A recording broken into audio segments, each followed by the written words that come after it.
अगर आप भी लेना चाहते हैं देश दुनिया की तमाम जानकारी तो आज ही सब्सक्राइब करें हमारे चैनल को। साथ ही नीचे दिए बेल आइकन को जरूर दबाएं ताकि हर अपडेट आप तक पहुंच सके।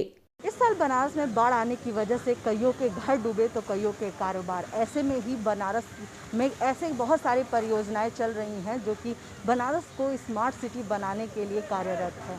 गंगा के उस पार ऐसी ही एक परियोजना चल रही थी, नहर का निर्माण हो रहा था, लेकिन गंगा में पानी बढ़ने की वजह से, बाढ़ आने की वजह से वो परियोजना पूरी तरह से क्षतिग्रस्त हो चुकी है। मौसम की मार सबसे पहले अगर किसी की कलई खोलती है तो वह है सरकारी काम की। ऐसी ही एक कलई वाराणसी प्रशासन की तब खुलकर सामने आ गई जब लगभग 12 करोड़ की लागत से गंगा उस पार बनकर तैयार 5.5 किलोमीटर लंबा और लगभग 45 मीटर चौड़ा कैनाल प्रोजेक्ट पूरी तरह गंगा में आई बाढ़ में समाहित हो गया। रामनगर से राजघाट तक बने गंगा को बाईपास करने वाला यह प्रोजेक्ट इस वर्ष मार्च में शुरू होकर बाढ़ के आने के पहले लगभग पूरा हो चुका था, जिसको बनाने के पीछे जिला प्रशासन ने यह मकसद जाहिर किया था कि इसके बन जाने से गंगा के पक्के घाटों पर पानी का दबाव कम बनेगा और पक्के घाटों का क्षरण भी रुकेगा और नहर की खुदाई से बालू की नीलामी करके कमाई जो होगी वह अलग। लेकिन शुरू में इस प्रोजेक्ट पर वैज्ञानिक सवाल खड़े कर रहे थे कि बाढ़ की हालत में प्रोजेक्ट डूब जाएगा और अंततः हुआ भी वही। इस प्रोजेक्ट को शुरू करने के पहले बकायदा गंगा से कछुआ सेंचुरी शिफ्ट होने के बाद सिंचाई विभाग के जरिए टेक्निकल रिपोर्ट बनाई गई, जिसमें घाटों के कटान को रोकने के लिए गंगा की डेप्थ एनालिसिस की गई और गंगा के सामने छोटा चैनल बनाने का सुझाव पेश किया गया था, जिसके बाद ही यह प्रोजेक्ट शुरू हुआ था। लेकिन कैनाल तो पूरी तरह बाढ़ के पानी में समाया हुआ था। सिर्फ कैनाल निर्माण से संबंधित कुछ साजो सामान ही ऊपर दिखाई पड़ रहे थे।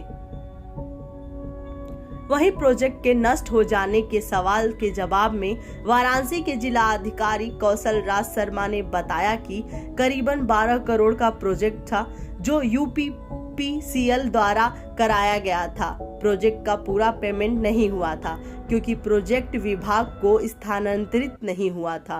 वाराणसी में कई ऐसे प्रोजेक्ट हैं जो जलमग्न हुए, जिसमें वरुणा कॉरिडोर और रामनगर का ड्राई पोर्ट भी है। ड्रेजिंग के जरिए नहर से निकाली गई बालू को नीलाम करके पहले ही सरकार को 3 करोड़ रुपए मिल चुके हैं। अभी कॉन्ट्रैक्टर की लायबिलिटी में यह प्रोजेक्ट है। जैसे ही गंगा का पानी उतरेगा वैसे ही नहर से बालू निकालकर दोबारा शेप में लाया जाएगा और प्रोजेक्ट का पूरा होने पर ही पेमेंट होगा। पानी कम होने पर दोबारा प्रोजेक्ट शुरू कराया जाएगा। प्रोजेक्ट के डिजाइन में संशोधन कराया जाएगा ताकि नहर से कम बालू भरे। जो वाराणसी में गंगा नदी को ड्रेजिंग करने के लिए जो कार्य हुआ था यूपीपीसीएल के द्वारा कराया गया था, वो तकरीबन 11 करोड़ का एस्टीमेट था। उसमें पूरा पेमेंट नहीं हुआ। प्रोजेक्ट पूरा ना होने की वजह से प्रोजेक्ट हस्तांतरित विभाग को नहीं हुआ था। बाढ़ के लेवल में अधिकतर प्रोजेक्ट कई जलमग्न हुए हैं वाराणसी में। वरुणा कॉरिडोर जो कई सालों से बना था वो भी पूरी तरह जलमग्न हुआ। गंगा का ये प्रोजेक्ट भी जलमग्न हुआ। इसी के साथ कई और भी प्रोजेक्ट हैं जिसमें रामनगर का हमारा ड्राई पोर्ट है या अन्य घाटों के जो प्रोजेक्ट हैं काफ़ी सबमर्ज हुए। जब पानी उतरेगा तो उसकी असली स्थिति का पता लगेगा। उसमें ड्रेजिंग के माध्यम से ऑलरेडी सरकार को 3 करोड़ की रेवेन्यू प्राप्त हो चुकी है, जो उसकी मिट्टी को नीलाम करके हुई थी। जो प्रोजेक्ट का हमारा कॉन्ट्रैक्टर है उसकी अभी कॉन्ट्रैक्टर लायबिलिटी में ही ये प्रोजेक्ट है। जैसे ही गंगा का पानी उतरेगा तो यथावत जितनी भी उसमें मिट्टी जमा हो गई होगी उसको निकाल के दोबारा उसको ड्रेजिंग के शेप में लाया जाएगा और प्रोजेक्ट पूरा होने के बाद ही पेमेंट्स होंगे और बाद ही इसका हस्तांतरण किया जाएगा। जिन लोगों ने ऑप्शन में मिट्टी ली है उनकी भी मिट्टी की प्रतिपूर्ति उस ड्रेजिंग से कराई जाएगी। ये सारी कॉन्ट्रैक्टर लायबिलिटी में होने की वजह से अब ये काम सितंबर के अंत में दोबारा से शुरू कराया जाएगा और इसमें किसी भी प्रकार के नुकसान की कोई संभावना नहीं है क्योंकि प्रोजेक्ट अभी अंडर कंस्ट्रक्शन है।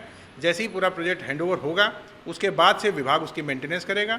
आगे भी उसमें मिट्टी ना जाए और गंगा नदी की अगर मिट्टी उसमें जाती है तो उसके कुछ प्रभावशाली कुछ स्टेप्स उठाए जाएँ, इसका भी मॉडिफिकेशन विभाग के द्वारा सोचा जा रहा है। आने वाले 1 महीने में कोई ना कोई वो टेक्निक से कोशिश की जाएगी कि वहाँ पे जब गंगा नदी एक्स्ट्रा वाटर लोड कैरी करती है तो मिट्टी का डिपोजिशन ना हो। तो उसमें प्रोजेक्ट में संशोधन के भी उपाय किए जा रहे हैं। साथ ही साथ किसी प्रकार का लॉस ना हो, इसके लिए कॉन्ट्रैक्टर्स को और विभाग को बता दिया गया है। जैसे ही पानी कम होगा उसको पूरा बाकायदा दोबारा से प्रोजेक्ट को ठीक कराया जाए। फेल होने या नुकसान होने की कोई बात नहीं होती है, क्योंकि टेम्प्रेरी सबमर्जिंग पानी की गंगा नदी में अधिकतर प्रोजेक्ट्स की होती है।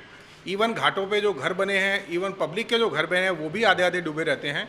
साल में 15 दिन में कोई प्रोजेक्ट का सबमर्ज होना, वो भी गंगा नदी की बेल्ट में, किसी प्रकार का अनहोनी की आशंका या किसी प्रकार से इरेगुलरिटी नहीं मानी जाती है। इसमें प्रोजेक्ट की डिज़ाइन में ज़रूर संशोधन करवाए जा रहे हैं, ताकि कम से कम उसमें जो हमारी सैंड की फिलिंग हो, और बाकी साल का जो पर्पज़ है कि घाटों पे पानी का दबाव कम हो और घाटों का इरोजन रोका जा सके, उस प्रोजेक्ट की पूर्ति हो सके उद्देश्य की, उस तरह उसमें डिज़ाइन का मॉडिफिकेशन भी कराया जाएगा। तो 12 करोड़ की परियोजना पे पूरी तरीके से पानी फिर चुका है। ऐसे में बनारस के जिला अधिकारी ने कहा है कि जब तक उस क्षति की पूर्ति नहीं होगी तब तक कार्य नहीं बढ़ेगा। प्रभा साक्षी से आरती पांडे, बनारस।